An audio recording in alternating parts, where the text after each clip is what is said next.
Hello সবাই, সবাই কেমন আছেন? আমি দিয়াস রান্নাবাড়ি থেকে দিয়া বলছি।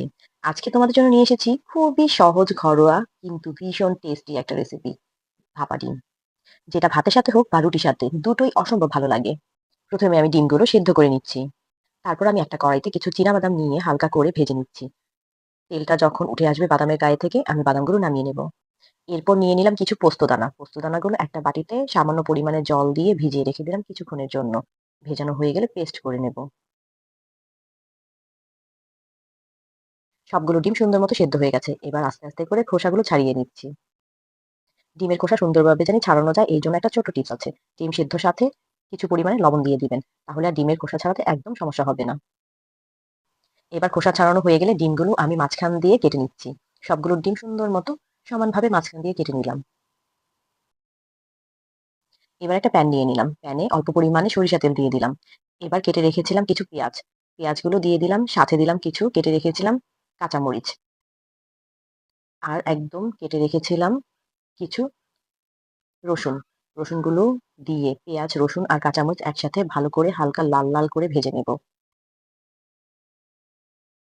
এই তো পেঁয়াজগুলো আমি ভালো করে নেড়েচেড়ে হালকা লাল সোনালী রং হয়ে গেলেই নামিয়ে নেব। বেরেস্তার মতো একদম মচমচে করব না। সোনালী রং হয়ে গেলেই আমি আলতো করে নামিয়ে নেব। হয়ে গেছে আমার পেঁয়াজ ভাজাগুলো, এবার একটা প্লেটে নামিয়ে নিচ্ছি।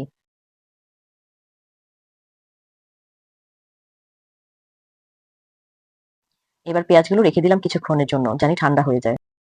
এবার একই প্যানে আরো অল্প কিছু পরিমাণে তেল দিয়ে সেদ্ধ করে কেটে রেখেছিলাম যে ডিমগুলো, এক এক করে ডিমগুলো প্যানের মধ্যে দিয়ে দিলাম।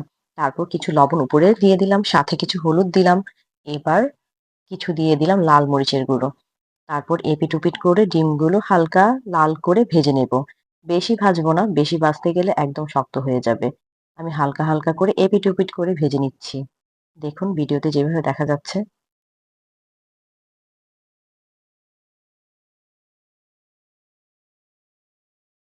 ডিমগুলো হালকা করে ভেজে তুলে নিলাম।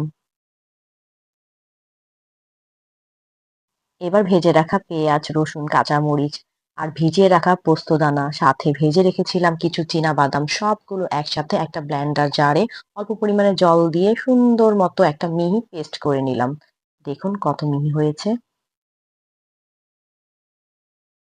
এবার ভাপ দেওয়ার জন্য একটা প্যানের ভিতর একটা স্ট্যান্ড বসিয়ে দিলাম। তারপর একটা বাটিতে আমি সবগুলো মিশ্রণ যে পেস্ট করেছিলাম নিয়ে নিলাম।